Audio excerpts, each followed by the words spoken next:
I'll get you to turn onto your left side. And the position is with your legs bent 90 degrees at the hip, 90 degrees at the knee, as if you were sitting sideways on the floor in a chair, you might say. And your left arm is up underneath your head as much as that's possible. So your ear perhaps resting on the arm, your arm reaching out along the floor, palm up. And your right hand and arm come up and your hand cups your head. So your fingers are kind of reaching a little bit around towards where that left ear is, and your elbows, as much as it's possible for it, to reach up or point up towards the ceiling. And the movement is the thighs stay together as the right foot starts to come up. So there's a rotation of the thigh as it stays in contact with the left thigh, so that you get a bit of engagement. You'll feel right up into the hip as you get that rotation in the hip joint.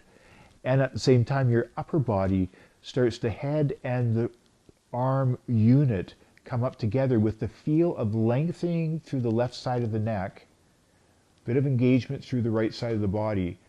And if you feel any scrunchiness in your neck, just go as far again as it feels like it's the end range for you at this moment, where it just wants to go where the greatest ease is, and then watch the slow letting down from any resistances. This is one of the movements, because you really come up into gravity, where there's a lot of weight and a lot of possibility of going into dysfunction. So really make it minimalist and feel into it. And then once you come back down to neutral again, then you lengthen out through your leg, your upper right leg and your upper right arm along the floor, so that you get a lengthening through the whole right side of your body. And you'll feel how, like a slinky, again, you get this scrunching up on the left side of your body. So it's a bit of an arching along the floor, and maybe even a bit of a drawing of your shoulder blade and your hip in toward each other a bit. And just, if it's possible, to kind of run that hand over top of the lower hand and reach out beyond its fingers with your right arm. But whatever allows you to get the sense of lengthening out through the upper side of the body. And you can use a lengthening to go even out through your heel or the ball of your foot on this right leg, just to kind of feel how it can engage in different ways. And then just let that ease off. Come back to neutral, which in this case is back to that initial position.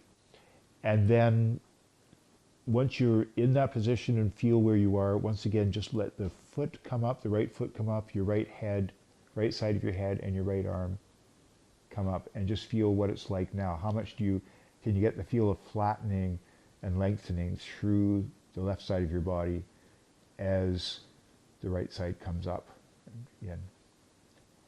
And then just let yourself come back down again.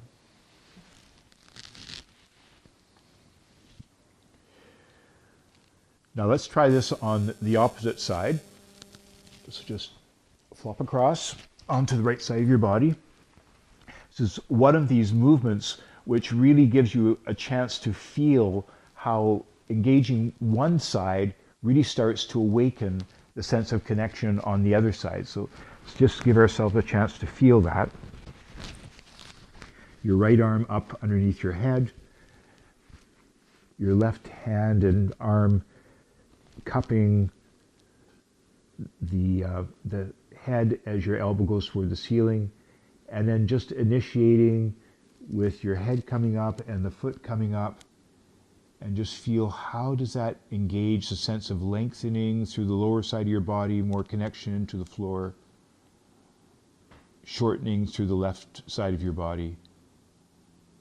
Feel the end range wherever that is, then slowly let yourself back down from that so you can feel what it's like to find that pathway back to the beginning place, and then reaching with your left arm along the floor somewhere parallel or beside that right arm, and your leg lengthening out so you get that whole lengthening through the left side of your body and engagement or arching through the right side.